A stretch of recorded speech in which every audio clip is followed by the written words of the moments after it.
Oke, Assalamualaikum warahmatullahi wabarakatuh. Sini nama saya Ahmad Burhanuddin, Prodi IAT kelas B. Sini akan melaksanakan tugas UAS, yaitu membuat video 5 bab, yakni resume terhadap 5 bab terakhir ya pada program studi pada matkul studi Al-Quran. Yang pertama yaitu aksam, kemudian yang kedua yaitu amsal, yang ketiga ialah ilmu qiraat, yang keempat tafsir, kemudian yang terakhir yaitu nasakh dan mansukh. Oke, langsung saja ke pembahasan tentang aksam. Bismillahirrahmanirrahim. Aksamun itu jika dari luhut, dari bahasa, itu bentuk jamak dari lafadz qasam yang berarti sumpah. Lafadz qasam sama halnya dengan lafadz halfun dan yamin, yaitu sumpah. Di dalam Al-Quran itu juga terdapat lafadz aksama yasimu yang dimutaadikan dengan huruf ba. Kemudian kata halfun disebutkan di dalam Al-Quran sebanyak 13 kali. Kemudian kata qasam disebutkan dalam Al-Quran yaitu 33 kali. Sedangkan lafadz yaminun disebutkan sebanyak 71 kali.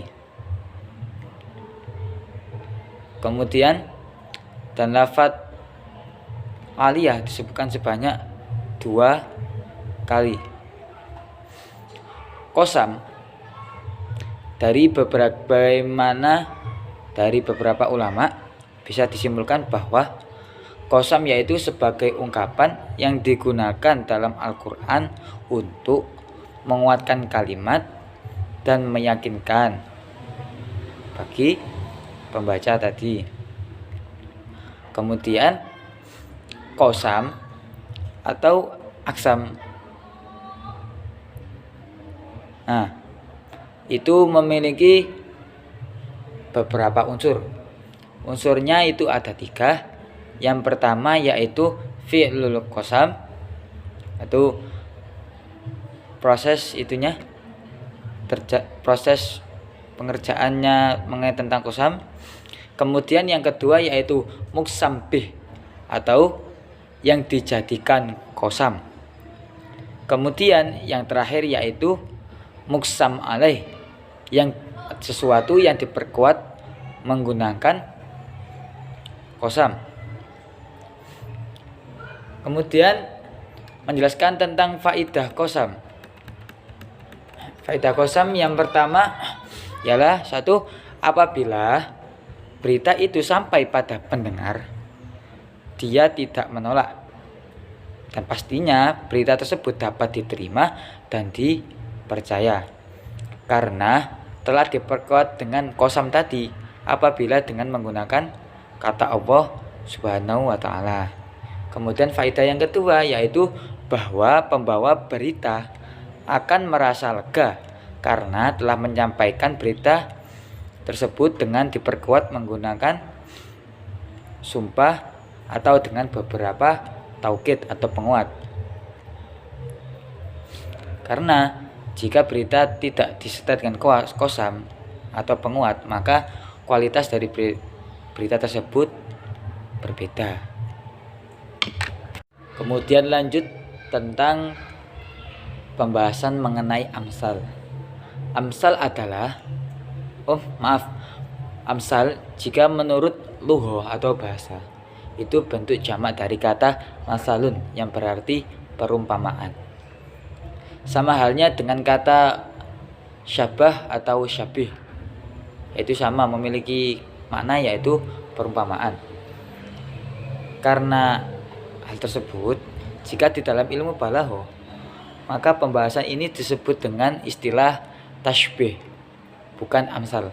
Akan tetapi jika di dalam Al-Quran dengan istilah amsal, ya sama saja, cuman beda tempat saja. Kalau di balaghah namanya dengan tasbih, kemudian jika di dalam ilmu Quran, ulumul Quran itu dengan istilah amsal. Kemudian pembagian amsal. Amsal itu ada 3. Yang pertama yaitu amsal musarroha. Amsal musarroha ialah amsal yang jelas. Jadi yang dimaksud jelas di sini yaitu jelas dalam penggunaan kata-kata perumpamaan menunjukkan tasbih.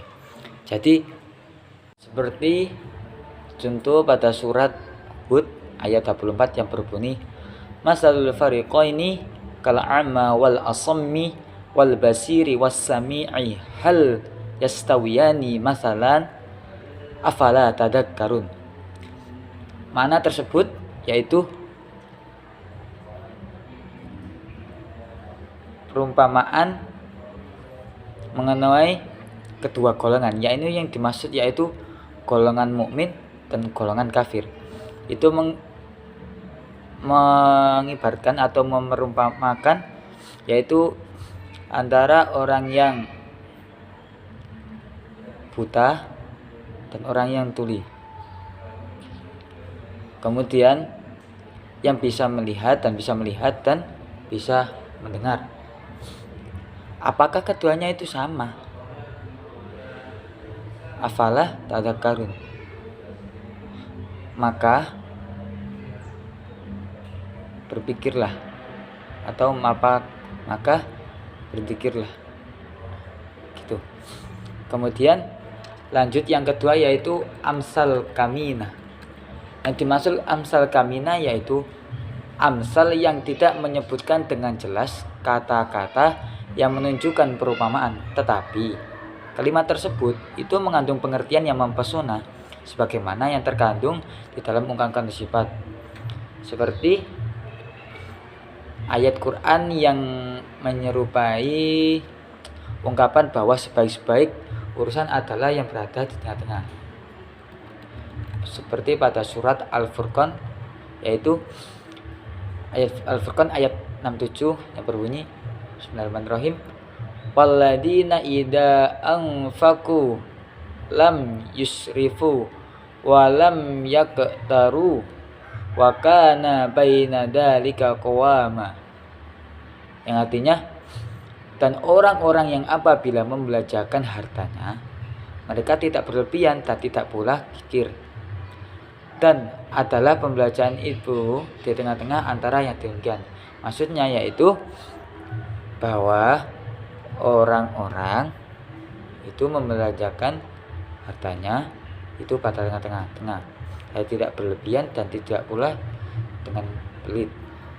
Maksudnya tidak pula terlalu sedikit dan tidak pula melebihi batas atau terlalu banyak.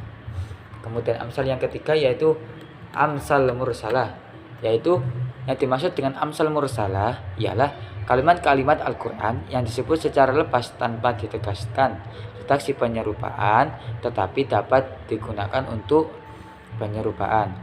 Salah satu contoh yang biasa digunakan oleh orang-orang menyesal karena digunakan yaitu contoh ayat yang biasanya digunakan oleh orang-orang yang menyesal karena tertimpa kesusahan, yang terdapat pada surat An-Najm ayat 58 yang berbunyi laisalaha min dunillahi kasyifah. Artinya tidak ada yang akan menyatakan terjadinya hari itu selain Allah. Itu maksudnya, itu perumpamaan tidak ada yang menyatakan terjadinya hari kiamat selain Allah Subhanahu wa taala. Oke. Manfaat kita belajar amsal yaitu yang pertama yaitu menghimpun arti yang indah dalam ungkapan yang singkat sebagaimana yang terdapat pada amsal kamina dan amsal mursalah. Kemudian manfaat yang kedua yaitu pesan yang disampaikan melalui amsal lebih mengena di hati, lebih mantap dalam menyampaikan nasihat dan lebih kuat pengaruhnya. Kemudian pembahasan selanjutnya yaitu mengenai ilmu qiraat. Kemudian yang tertera pada makalah itu ke arah qiraah sab'ah. Di qiraah sab'ah ialah qiraat dengan pengucapan tiap katanya melalui aliran mazhab para imam qiraat yang jumlahnya ada 7, dan bacaan imam tersebut itu berdasarkan pada riwayat yang sampai kepada Rasulullah. Kenapa kok adanya ilmu kira-kira sab'ah tadi? Karena dulu beberapa imam tadi itu belajar ke Nabi, kemudian setiap imam tadi itu diajari oleh Nabi beda-beda, ada yang bacaannya gini, ada yang model baca yang gitu. Jadi setiap imam itu beda-beda, maka timbullah yang namanya qiraah sab'ah. Kemudian nama-nama imam qiraah sab'ah yang pertama yaitu Imam Nafi al-Madani, kemudian yang kedua Imam Ibnu Katsir, yang ketiga Imam Abu Amir al-Basri, kemudian yang keempat Imam Ibnu Amir Asy-Syami, yang kelima Imam Asim al-Kufi, kemudian yang keenam Imam Hamzah al-Kufi, yang terakhir yaitu Imam Kisai. Dari 7 imam tadi yang kebanyakan kita pakai di Indonesia, khususnya bagi kalangan kita, yaitu yang digunakan ialah Imam Asyim. Kemudian lanjut mengenai perbedaan qiraah sab'ah dengan yang lainnya. Perbedaannya adalah mujtahid ilmu fikih memiliki pendapat yang paling tepat menurutnya serta meninggalkan pendapat yang kurang tepat menurutnya. Jadi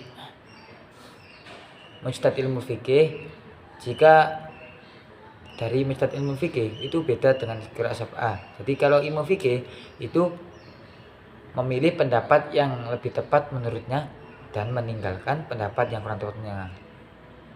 Misalnya Imam Syafi'i, beliau berbeda pendapat dengan Imam Malik sebagai gurunya, karena pendapat yang paling tepat menurut Imam Syafi'i berbeda dengan pendapat yang paling tepat menurut Imam Maliki.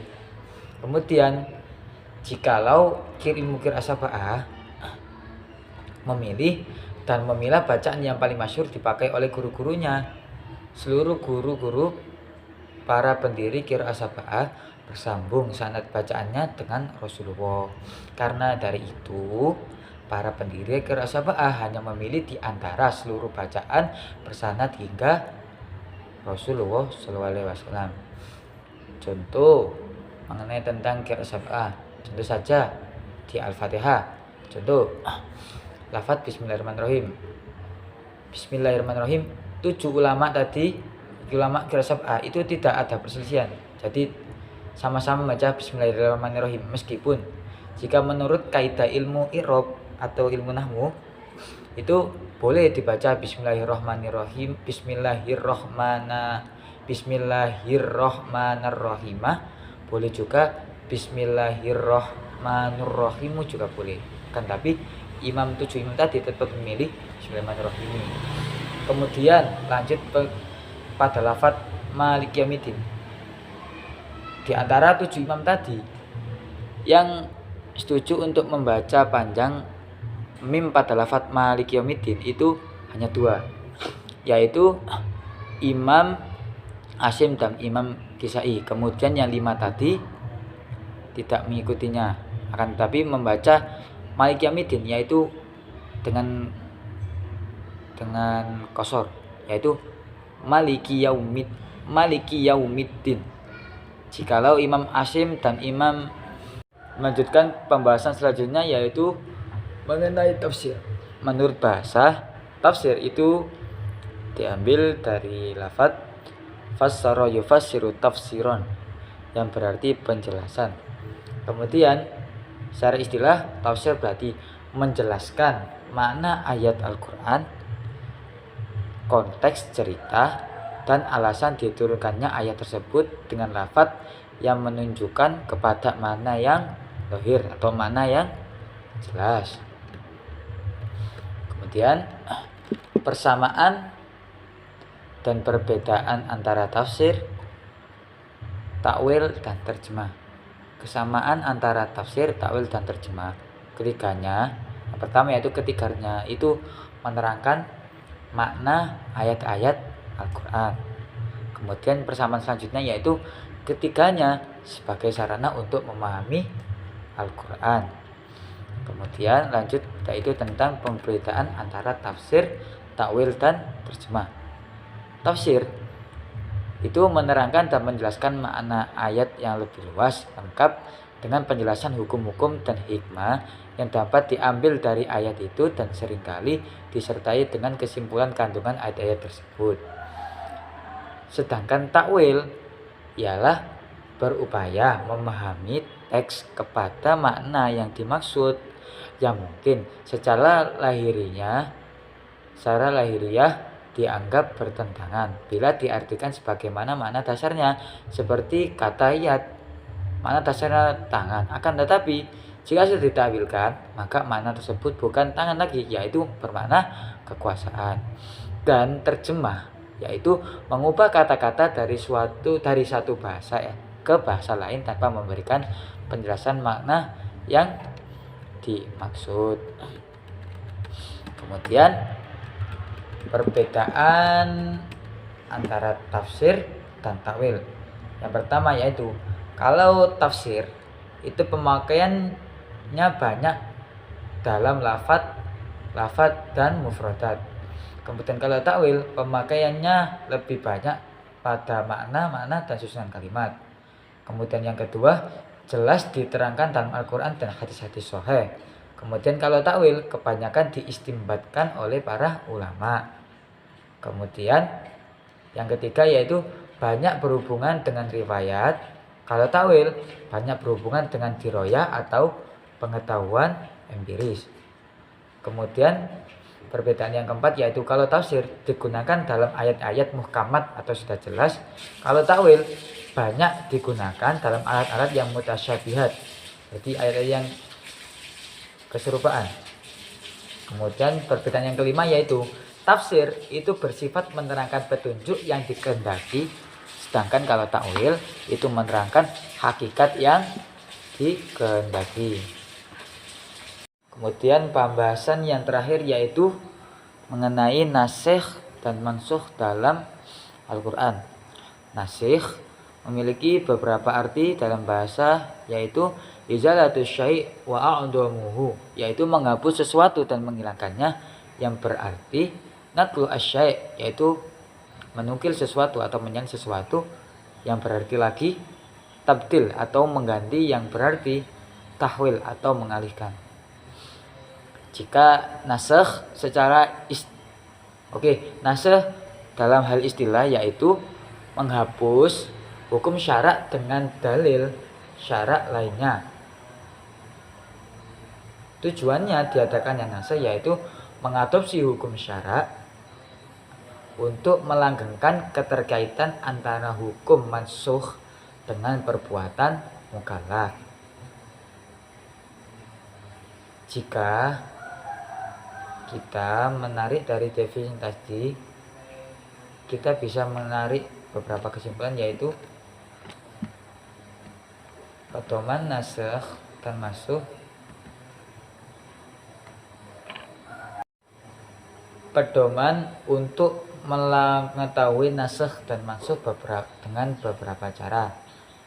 Dari makalah yang dipaparkan itu ada 3. Yang pertama yaitu ada keterangan penegasan pentransmisian yang jelas dari Nabi Muhammad SAW. Kemudian yang kedua adanya ijma umat bahwa ayat ini nas dan ayat mansukh. Kemudian yang ketiga yaitu mengetahui mana yang lebih dahulu dan mana yang belakangan berdasarkan sejarah. Keterangan tambahan yaitu nasakh tidak dapat didirikan berdasarkan ijtihad para mujtahid tanpa narasi yang otentik.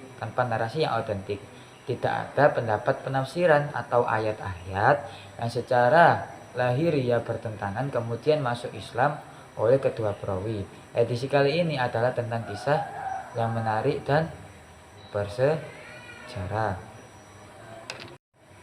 Kemudian nasakh itu ada 4. Yang pertama yaitu nasakh Al-Quran bil Quran dengan Quran. Contohnya adanya ayat iddah tahun disalin iddah 4 bulan 10 hari. Kemudian yang kedua nasakh Al-Quran dengan As-Sunnah. Itu nasakh Al-Quran menggunakan hadis. Kemudian yang ketiga yaitu nasakh Sunnah dengan Al-Quran. Contohnya itu pada pertemuan Baitul Maqdis yang ditetapkan oleh Sunnah. Kemudian putusan tersebut disalin ke dalam Al-Quran. Kemudian nasakh yang terakhir yaitu nasakh Sunnah dengan Sunnah. Sunnah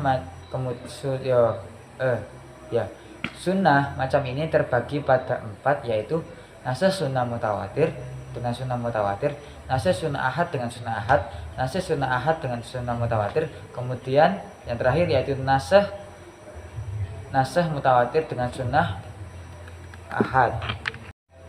Adapun kesimpulan dari pembahasan nasakh mansukh ialah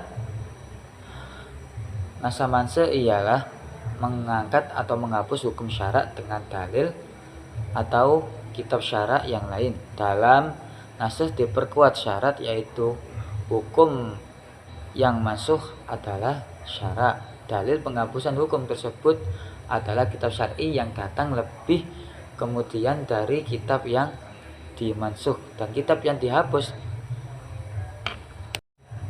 Oke, itu beberapa resum materi dari 5 pertemuan terakhir matkul studi Al-Quran yang bisa saya sampaikan.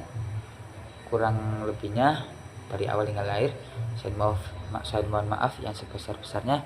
Assalamualaikum warahmatullahi wabarakatuh.